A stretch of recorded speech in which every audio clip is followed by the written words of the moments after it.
You know me so well. Purple Hi. and Pumpkin. Hi. Can you tell us a little bit about Alex? She seems to be like an amazing, intelligent, feisty, difficult, complicated character. Yeah, she's a 17-year-old going through her angsty period in life, you know, and she took on the victim role, thought the world was out to get her, and throughout this movie she has to come into her own, and it was exciting for me to play a character who was going through that arc while also dealing with really tragic scenarios. It was kind of a double whammy, and it was exciting to take a hard young adult and break down her walls and make her vulnerable.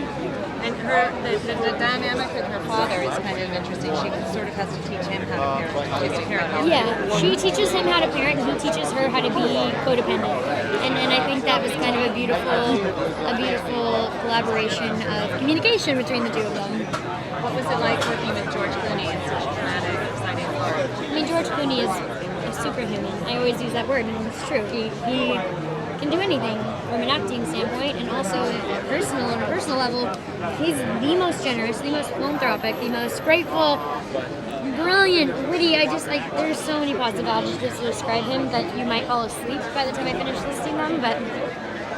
And all actors love working with Alexander Payne. Why is he so wonderful to work with? Because he lets you. No, we were working for him. Because he lets you be yourself, and he lets you do what you want with the character. And then if you go astray, he comes in, he kind of fine tunes you, and then helps you get back on track. But he's so polite and he's so happy. At 6 in the morning, I would go up to him and say, "Hey, how are you?" And he'd bob his shoulders up and down and say, "I'm happy." Is he with you? And that doesn't happen. I mean, he was the headmaster of that entire film. The director is the person in charge, and if he's happy at 6 in the morning, then you know it's going to be a good day. Can you, in a very short way, explain what The Descendants is about, what the story is? Yeah, I think there's a lot of different ways to describe it, but my definition is it's kind of about a father who's very detached from his family, a mother who's more of a best friend than a mom, a 10-year-old who really needs a father, and a 17-year-old who thinks she's her own father, her own parent. And throughout the course of the movie, they learn to become more codependent and open up communication avenues in their house. And by the end, they're dysfunctional still, but they're more of a functioning dysfunction.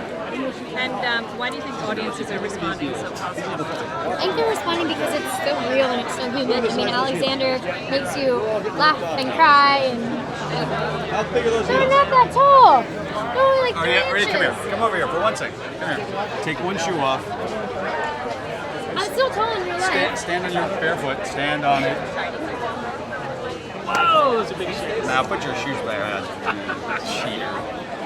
You could wear them too. I am wearing them. Okay. I got them from a certain collection. The heirloom ones. Exactly.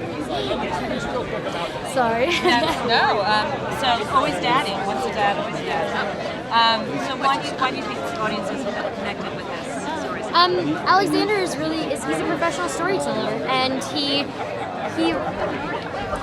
makes his movies in a way that people can respond to and relate to because they're real and they're human.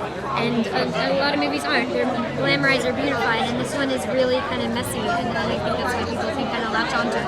That's great. Thank you so much. Thank you. Thank you so much. Hi. See you. I like your bow tie.